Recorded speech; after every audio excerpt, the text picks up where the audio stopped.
First up, we're going to have Omar talking about diversity and inclusion in general. At Ochul, Omar and his team are champions of fair employment for candidates.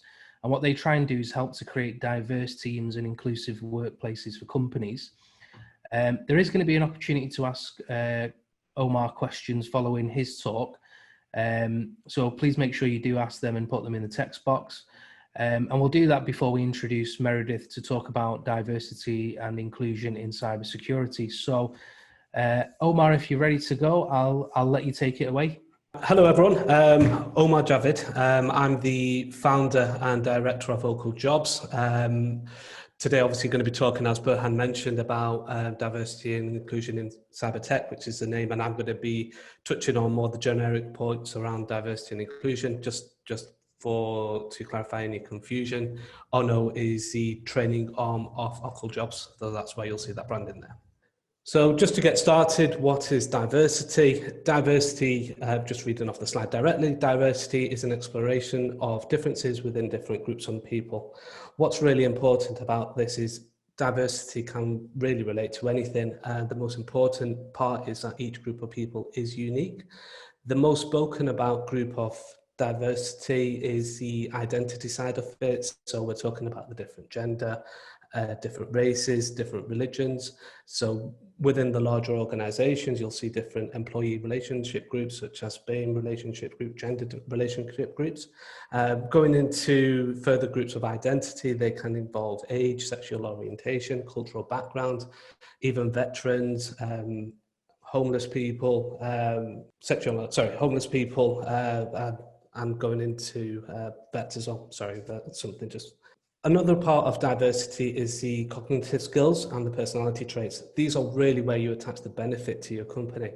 Financial and innovation are driven by these personality traits. And although they're linked to the different identities, as an organization, this is really where we're really going to make your money.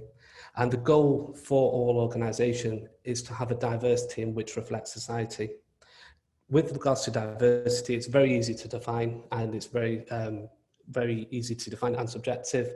And then going on to inclusivity, the key thing, again, reading off the slide, culturally and socially accepted and welcomed and equally treated. This is a lot harder to define. It's about bringing your whole self to work, bringing a supportive environment. And the key thing about inclusivity is not making people conform, but allowing them to add their own take onto your culture. Moving on to the next slide, the benefits of diversity within the workplace. We're going to start with the racial diversity. Companies in the top quartile of racial or ethnic diversity were in the top 35% to have returns above the national industry median. If BMA talent is fully utilized, the economy should receive a 24 billion boost. However, BMA employees currently are underemployed compared to their white counterparts, at around 62% for BAME to 75% for whites. What's really important about the racial diversity is that there is going to be upcoming legislation, which we're anticipating in the next few years, with regards to reporting of what your ethnic diversity team is and how the pay gaps are made up. Going on to gender diversity, again, using the same statistic, we're seeing a 15% increase in financial returns above the national industry median if you've got a gender diverse team. And the troubling element of that is 78% of companies still pay men more than women. New legislation was due to come in this year with regards to the reporting of the gender pay gaps, but that's now been pushed till March next year. And then we're going to go on to looking at sexual orientation. One of the key things about sexual orientation is that it goes into the whole bring your whole self to work. If you look at the statistical position of employees who don't come out at work and don't bring themselves to work, especially around their sexuality, they underperform compared to those who do bring their whole selves to work. So it's about being an inclusive environment where your employees can fully bring themselves into work. Another issue with that is there is mental health issues. If around a quarter have attended mental health services in the last couple of years, so it's really important to have a very important policy around sexual orientation. Going on to happiness in the workplace, happy and engaged employees report 50% fewer accidents in workplace, around 40% fewer defects, less healthcare costs, and a reducing absenteeism. Sorry. Going on to your productivity, we've already touched on the productivity when I mentioned the other points. And then finally on your reputation, we all saw this week what happened with John Boyega and the Joe Malone incident. It's important that you've got a very, very tight diversity policy in place, and having a diversity policy is now becoming the cultural norm. Moving on to just the benefits of inclusive recruitment, the language around job descriptions, how there is a very specific language that relates to different genders differently. So when you are looking at creating a job description, make sure you've gone through a number of free gender decoders to ensure that the language is clear. Where you're going to advertise the roles, are you really reaching out in as many locations as you need to get as many diverse candidates in place? Anonymizing the CVs to remove the bias out of the process. Make sure the format of the description of the role is very, very clear. Having a diverse shortlisting process, make sure that there are multiple people reviewing the shortlisting processes.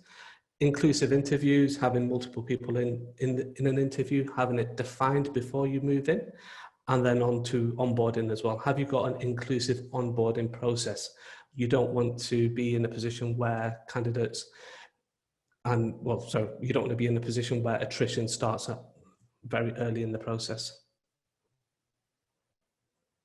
And then this is one of the most interesting topics that I discuss. It's the equity versus equality. And this is an image which is quite widely shared on the internet, and I use it when delivering my training.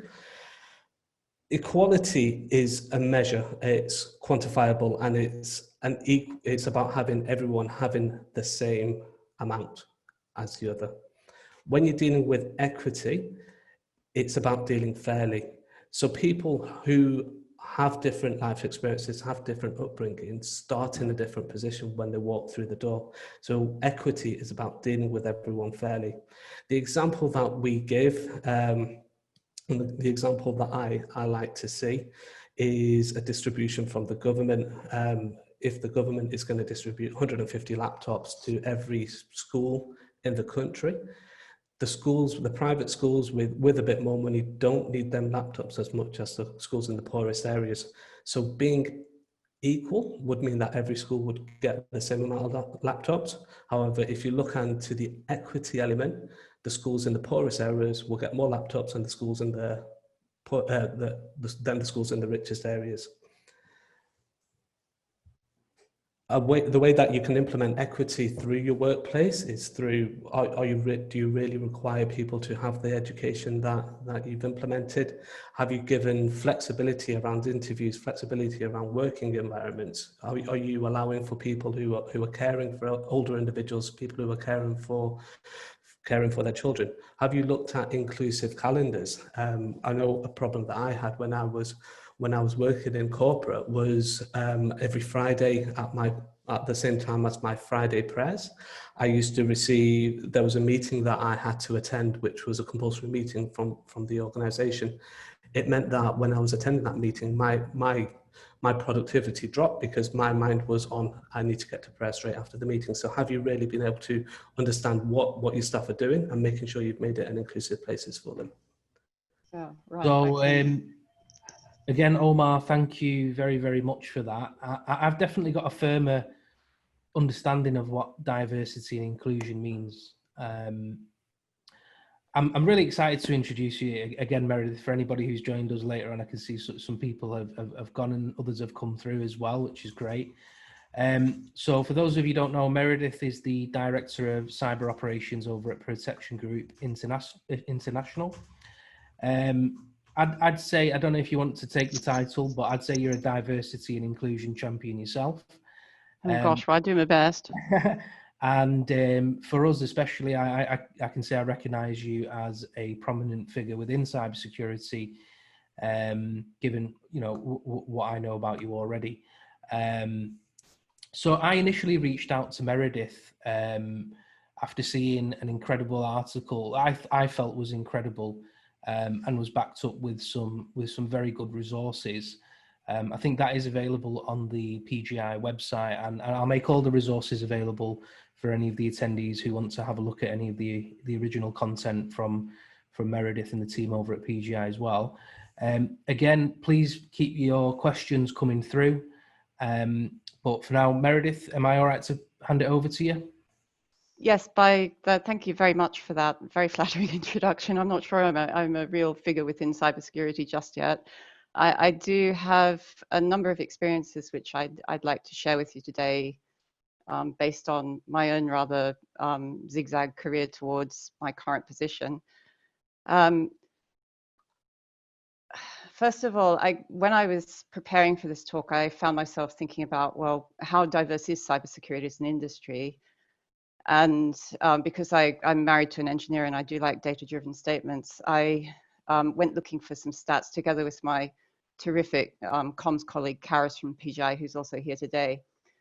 One of the best sources we found was the recent report issued by the National Cybersecurity Center in KPMG, I think it was in July, where they looked at diversity across the cybersecurity industry. It's based on a survey of about 1,200 people who self-identified as working in cybersecurity. And here are just some top-level stats we pulled out of it. So what you can see from that, and what was interesting about the report was it then did some analysis on how this bears out against the UK population as a whole.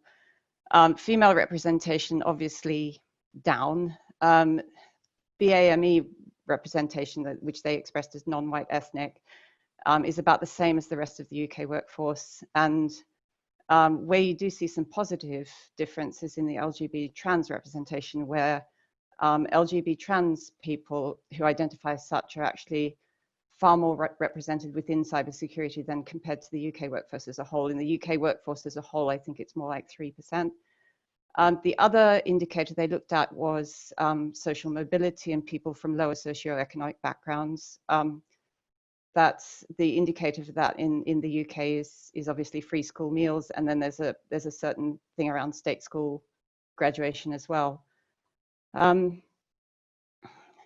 I won't say they're good statistics. I think they stack up okay against the UK population as a whole, but what you've got to ask yourself is the UK population as a whole very diverse in terms of the workforce? And I'm not sure the answer is yes. Following on from that, we looked at some technical stats, specifically around technical professions. And again, the sort of conclusion that we come to is that cybersecurity as a profession is pretty much overwhelmingly male and white still, although there's been some good changes made in the last couple of years. So anyway, we have an issue here about, what's the point? Who cares? And that's a rather provocative question to ask in this forum, because I'm assuming that most of the people here today are interested in this issue and actually think that diversity in cybersecurity might be a good thing. But I'm raising it because I've heard it so many times across my career, not always that boldly expressed. It's often expressed more subtly in terms of these hypothetical questions. For example, so are you saying, Meredith, if you had two candidates for the same role and they've got exactly the same skill set, are you then going to choose the person with diversity characteristics? Or are you saying that you would choose somebody with diversity characteristics over, quote unquote, the best candidate for the job? My answer to that is that it's actually a lot more complicated than that. In the first place, the definition of what the best candidate for a role is not always very clear cut, and nor is it always interpreted in the same way by people within the organization. So as an example, I recently recruited the head of my penetration testing team. Now, penetration testing is a highly technical role within cybersecurity. And you'd think that I want the very, very best technical geek for the role, when in actual fact, what I was looking for was somebody with really good technical skills, but who was a people person, able to run a team, who was interested in and comfortable facing off to clients, and who is really keen to develop the cybersecurity business. So that gets me on to the issue of why diversity is a good thing. I think there's sort of two dimensions to this.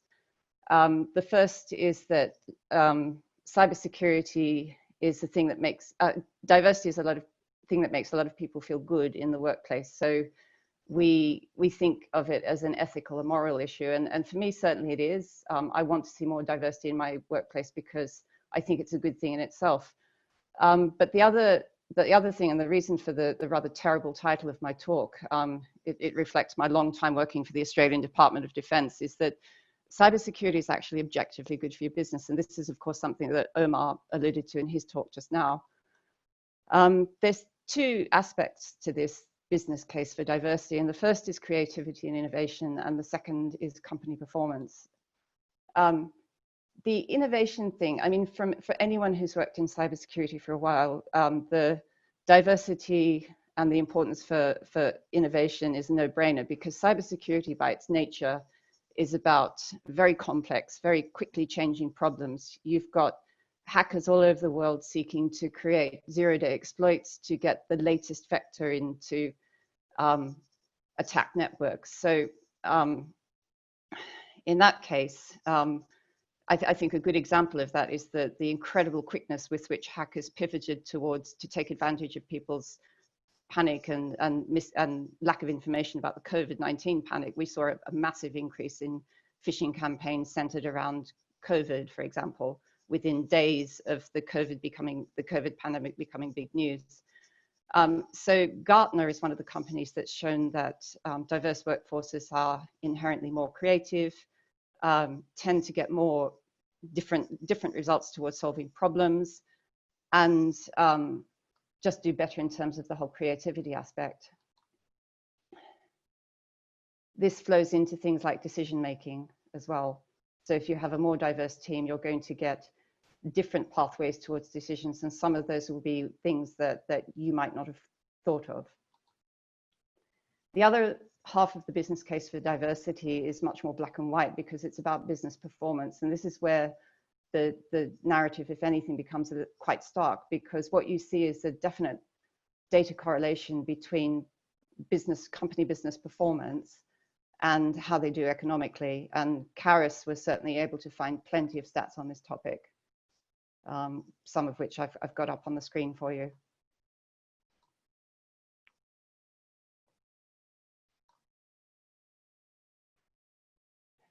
So I also experienced this while I was working on site at GCHQ, because they actually ran a diversity week there.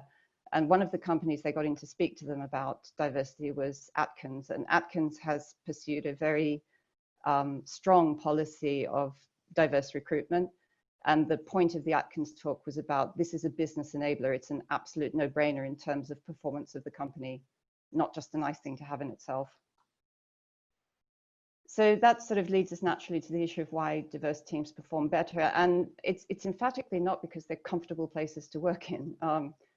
Inevitably, when you have a lot of different people in a team, you're going to rub up against each other, and it's not going to feel as smooth as it does when everybody sort of is basically from the same background. But that is a good thing. It's better, produce better outcomes because people have to get along. I think a good example of this is a really good article that was in the BBC just over a year ago, where they were looking, somebody did a study of whether the CIA might have picked up on Osama bin Laden as a threat to US security interests if it had had a more diverse team that was able to look at what Osama bin Laden represented and not just dismiss him as some long-haired dude living in a cave. It is a very good article, and if you Google CIA diversity, it will come up. It's worth a read. So on a homogeneous team, it can feel nice, but you risk missing options and missing even obvious things that could make you perform better. Having said that, yeah, it is hard, and a lot of people find it threatening. I found this in spades again at GCHQ, when the Women's Network at GCHQ did some really excellent work around bringing Laura Bates's Everyday Sexism project into the workplace, and they actually ran a version of that project and invited people to just to put anecdotes up. And these anecdotes were very much about what Omar's just mentioned in his talk about that sort of insidious, not massive things, not sort of hideous, overt sexual harassment, but more the sort of drip, drip, drip comments, things that people might just dismiss as banter, but which are really a bit offensive.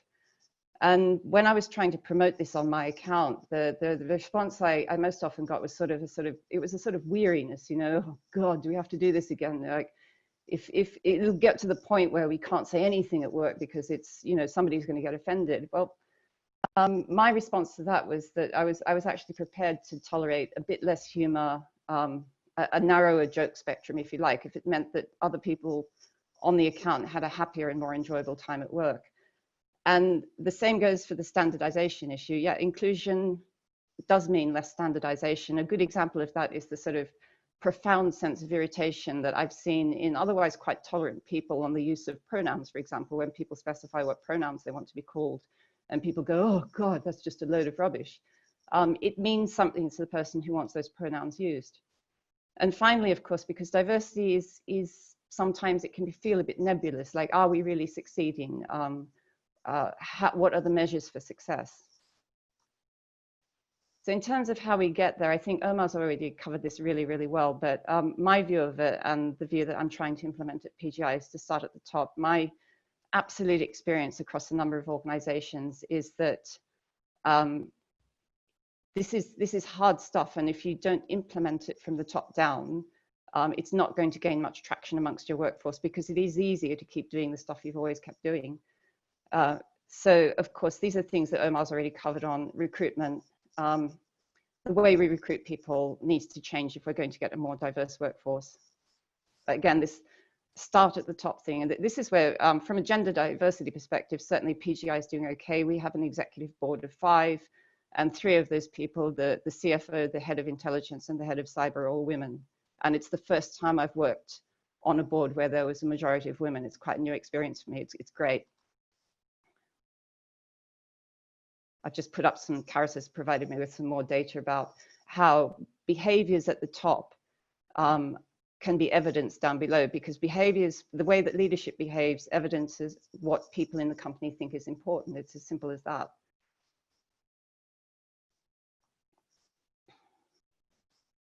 So that's a pretty good statement from McKinsey about what happens when you start moving at the top to increase diversity.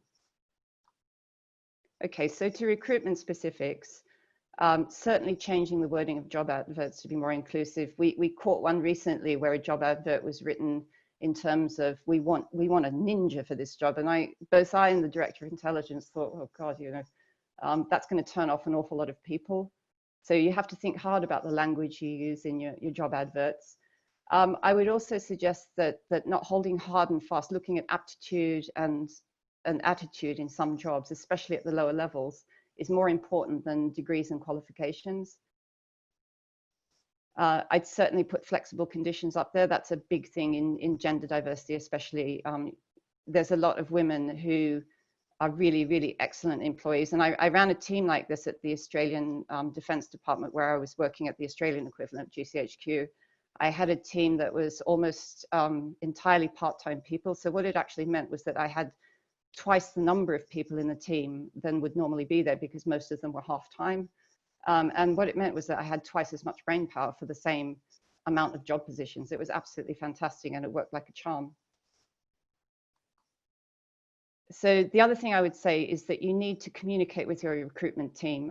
We've got a terrific HR department at PGI, but unless you make it clear what you want to achieve and work with your recruitment team to achieve it, then again, I think you'll be slow in gaining traction on that. And just recruiting in the same places over and over again is always going to produce the same result. Longer term, I did need to mention the STEM issue, because of course, encouragement of people into the science, technology, engineering, and maths streams that we desperately need for the technical roles in cybersecurity is massively important. It is very much a long-term project, and it's not as simple as shove more girls into STEM. I can say that as somebody who did a lot of STEM subjects throughout high school. I took physics, chemistry, higher levels of mathematics. And yeah, I never contemplated a scientific career, so it can be a bit more complex. What I would say, and I'll get to this in the upskilling bit in a minute, is that you need to create an atmosphere where women can be encouraged to succeed at technology as well within your company. And that's about the upskilling piece that I will speak to in a minute. But absolutely, STEM and encouragement of STEM is very, very important. Again, this is more about the language you use to describe your jobs and the effort you put into educating people what a career in cybersecurity can be like. And that comes to my next point about inclusion. I think one of if there's no point in having diversity without inclusion. It just doesn't work. So going back to the NCSC survey, a lot of people in the NCSC survey said that they'd felt discriminated against in the workplace, quite a significant amount. And if you do not create an atmosphere where people can really be themselves and be comfortable being themselves, then there's no point putting effort into diversity recruitment, because you're just going to lose the people you put all that effort into recruiting. And that's a good quote that sums that up from the Diversity in Tech webpage.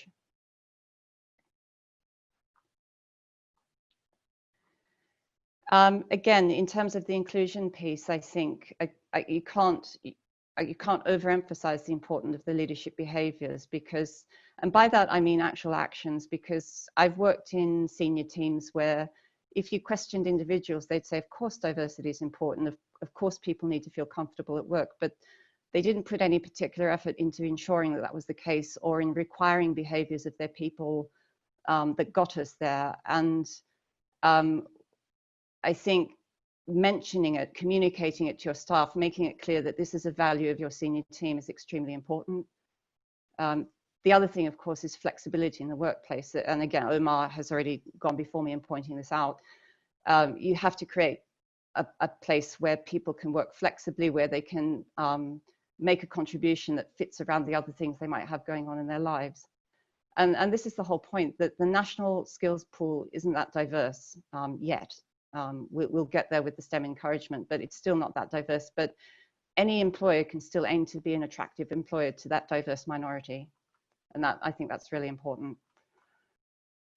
Now we get to the last part of my talk, which is about upskilling. It's something that PGI has done some quite successful work in.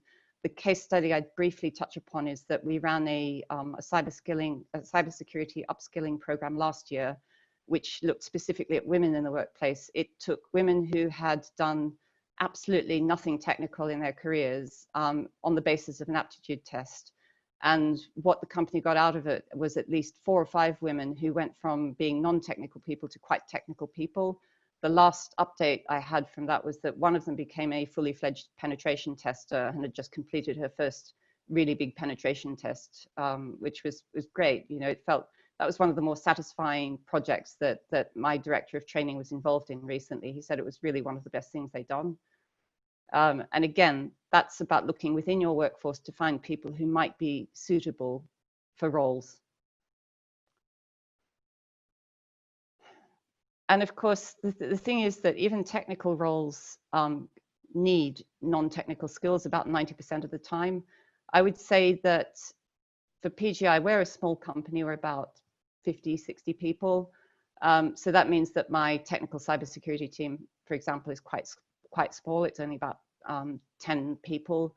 Within that, I'd say every one of those hardcore techies, and there are some really, really impressive people in there, they're all consultants. They're all facing off to the customer. They're all having to do client relationships. So it's really important that they have those non-technical skills as well. Conversely, those non-technical skills can make you suitable to try a technical career.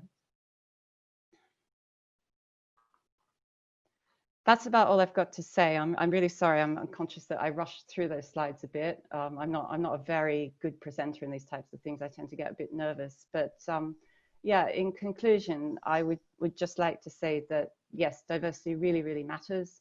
It matters to me. It matters to a lot of organizations out there. And I'm really grateful to Burhan and West Point Recruitment for inviting me to speak today. So thank you very much. Just for me on that, Meredith, that was some very detailed information. I found it, incredibly informative, and some of those numbers on there, they're quite surprising. And I'm still trying to sort of digest all of that as well. So any of the attendees, the floor is open. Please fire across any of the questions. I have got a few. Am I all right to get stuck into them with you there, Meredith? Yeah? Yeah, of course. Go ahead. Okay, brilliant. So the first question I've got here, do you think having diversity quotas is the solution to the problem? I knew that one would come up. I thought long and hard about this, and yes, at the end of the day, I do. In certain contexts, I think that diversity quotas are part of that senior management action. So if you have a situation where you want to change things, then quotas can be a means towards that end. They've been deployed, for example, to great effect within institutions like the Australian Labor Party, which introduced quotas for female representatives. And by doing so, it got itself to a more equitable share between male and female representatives far more quickly than it would have done if it had just allowed this to act naturally. So yes, I do believe in quotas when it's suitable to impose them. So I've got a question for you. So being in the business of hiring people in cybersecurity, I'm at the cold face of this, and I come across a lot of requests for businesses, employers who want to attract more women into the industry. So I know there is no silver bullet to this, and it's a work in progress, but how do you think we should be able to attract more women into the cybersecurity industry? Gosh, that is difficult. My boss, Brian Lord, would say that women are actually quite well represented in some areas of cybersecurity. So if you look at possibly areas of information assurance, compliance, policy, you will see quite a reasonable representation of women there. Technical roles, definitely not so much. I think that it's the same as any other industry. You have to create an environment where women want to work. So I think as my broad experience, I don't have any data to hand to back this up, but my broad experience is that women tend to place importance on the workplace, like they make choices about employer based on the type of environment they provide, and that includes things like equity and diversity. So the other thing that helps is having women in the workplace. I've just come relatively recently. I've been at PGI for 8 months. Before that, I was on an executive board for a big account with 2 women on the executive board out of 15. And then I've gone from there to a PGI where they've got 3 out of 5 executives on the board. For me was just simply a really big draw.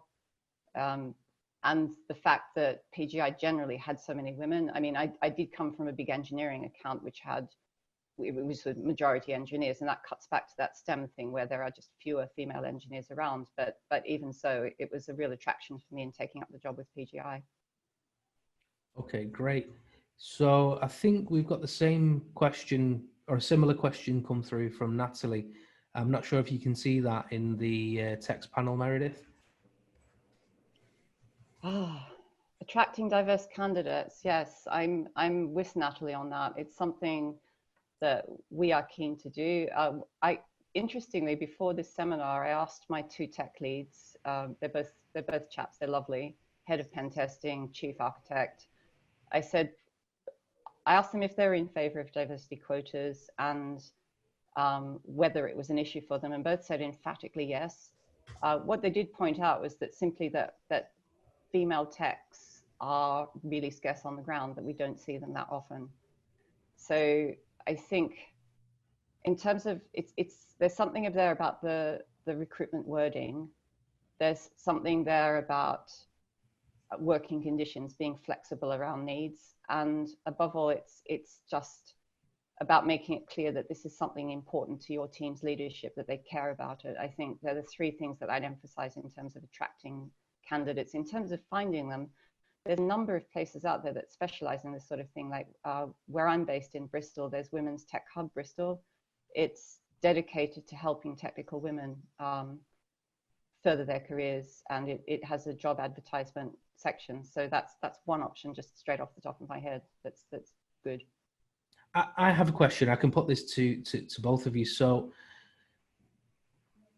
again, just being on that cold face of going out and trying to attract candidates to come and work for businesses, unless a candidate puts themselves out there as an active candidate, we always have to go and headhunt for people. But you know, there's various places you can go out and do that, and networking and stuff like that. But there are people out there who just don't even feel like starting the job search within cybersecurity because they feel they've already lost before they've started. So I know this is something that's probably, I guess, directed at you, Omar. So how is it that you are drawing out candidates who feel like they've already lost before they've started into putting themselves back onto the job market, or just entering the job market? I'd definitely say the biggest point is different groups and different communities interact with the job market differently.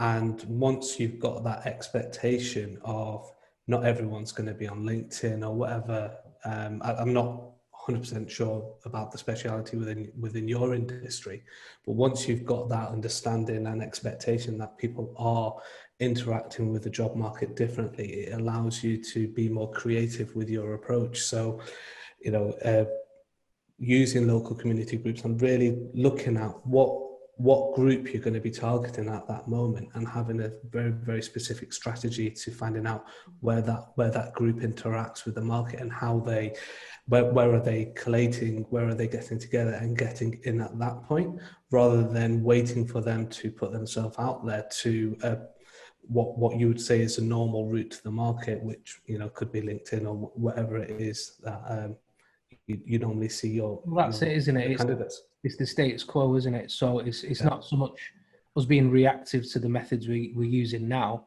because as someone famous said, and also in one of your slides, Meredith, doing the same thing over and over again is the definition of, and expecting a different result is the definition of insanity. So I think the answer for me there is that we have to approach it differently, and you have to be very proactive about it. Yeah. You know, and I think for me, I've realised that throughout this talk, it's a lot of education is needed. As Meredith was saying, that a lot of people do have diversity and inclusion policies, or even you know, points that they try and deliver from the top down. But is the proactiveness of that meaty enough? Is there enough being done with that? And I also agree that if you can't, to start is better than to not do anything at all.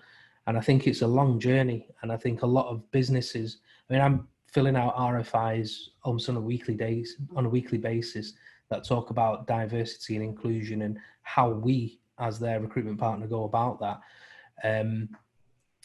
How much of that is meaningful, and how much of that put into practice actually makes a difference?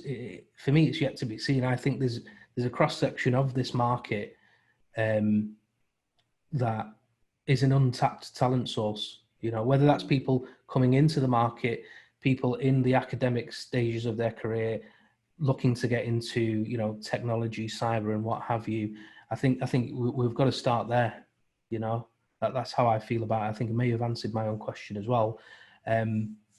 But I think we've got another question. Has anyone got any more comments on that one? Sorry, before I move on to the next question. Yeah. So just on that, you know, the key thing about it is, and going on what Meredith mentioned earlier, around quotas, or the question around quotas, you know, I think that we're getting to a position where people's hands are being forced into getting quotas, and the reality is it's going to be what's going to be implemented by a lot of companies. We already saw it at the start of this year with Goldman Sachs requiring a diverse candidate on a board before they allowed an IPO, and that was due to be 2. So what's happening is we're getting more into the position of companies saying are nice to have, and, you know, ticking boxes to, they want to see actual action, and that's where quotas are going to come in a bit more. Okay, yeah, great. they're a tool for that action from the top. And in that context, I agree that they're necessary tools.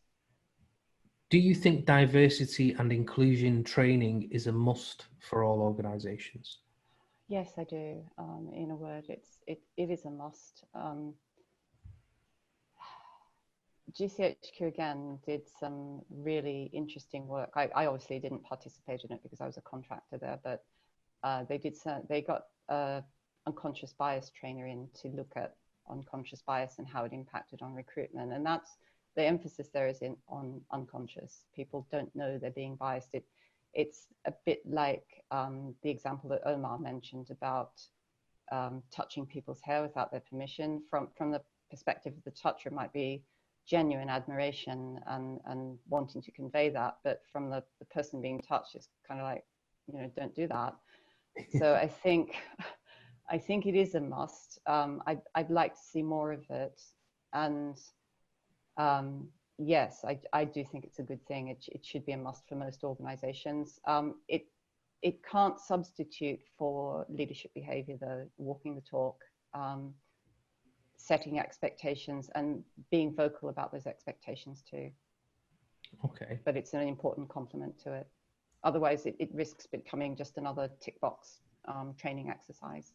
It has to be backed up by behaviors and evidence of caring about it at the senior level. Most definitely, most definitely. I think that's what we all fear is when we implement a new system or a new process, is that it just doesn't become another speed camera or a speed bump. It's actually something that's implemented and is useful, and it remains so. So I think I'd like to rephrase the question previous to this one. So the outward, the physical sort of traits of somebody, when you're looking at diversity and inclusion, okay, I'm going to try and word this as best I can. You look at the outward physical traits of this person. Are they from a particular community, ethnic minority? Do they fall into, could be disabilities or anything like that, but it's outwardly visible or obvious. Is there anything being done for the non-outwardly visible people who fall into the category? Does that make sense, or have I mangled that up completely? I can think of religion as a non-physical characteristic, although that can have very obvious outward manifestations, such as dress customs, crucifixes, that sort of thing.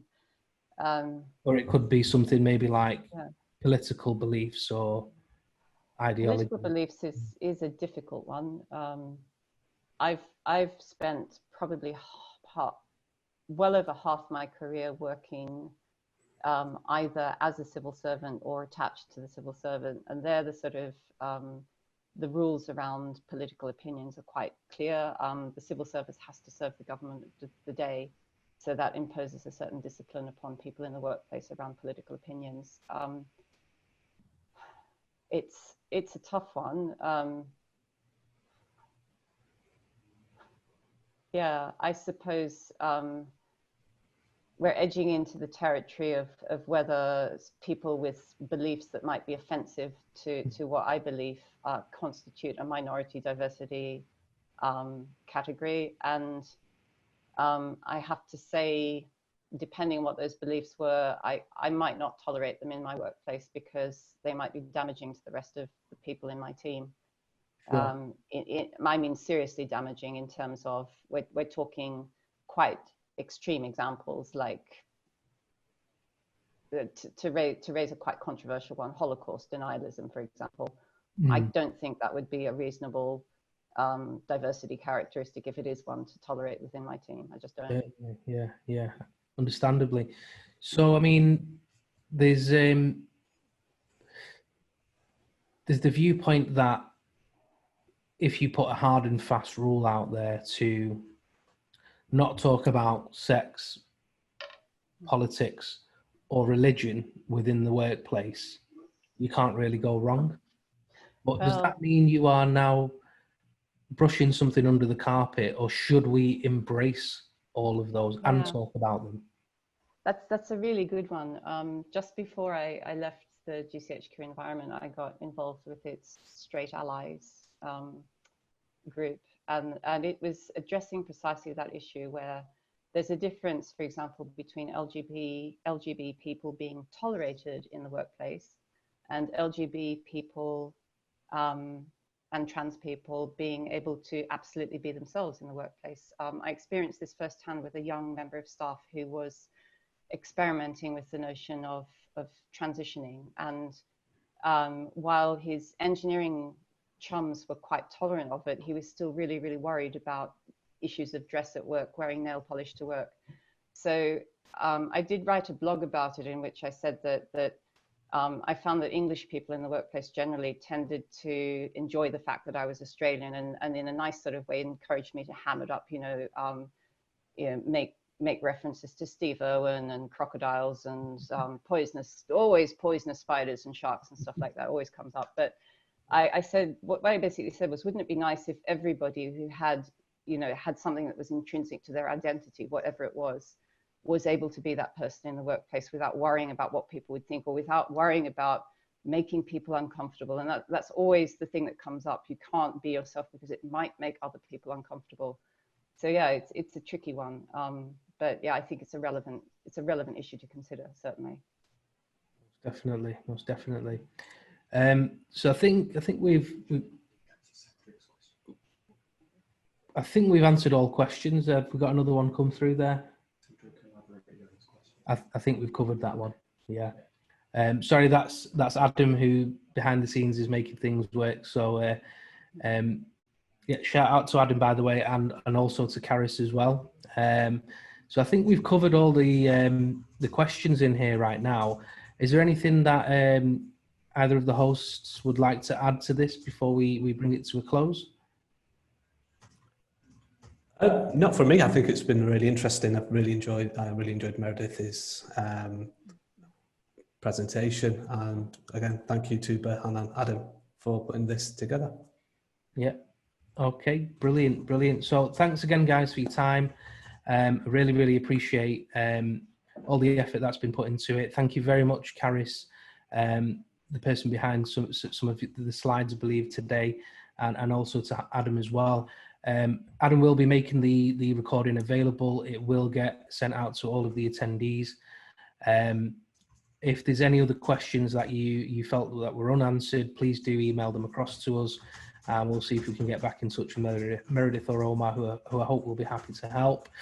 If any of you guys are looking for a diverse way or a silver bullet to hire more diverse candidates into your team, I'm not sure if one exists right now, but Omar is certainly fighting the good fight for that. Please do check him out on Ochul Jobs. So if you just Google that, or if you look for him on LinkedIn, he's got a fantastic product and service which is championing that exact issue right now. You know, Meredith included. You know, if you need some help with that, you know, I'm sure Omar can help with that as well, and for anybody else too.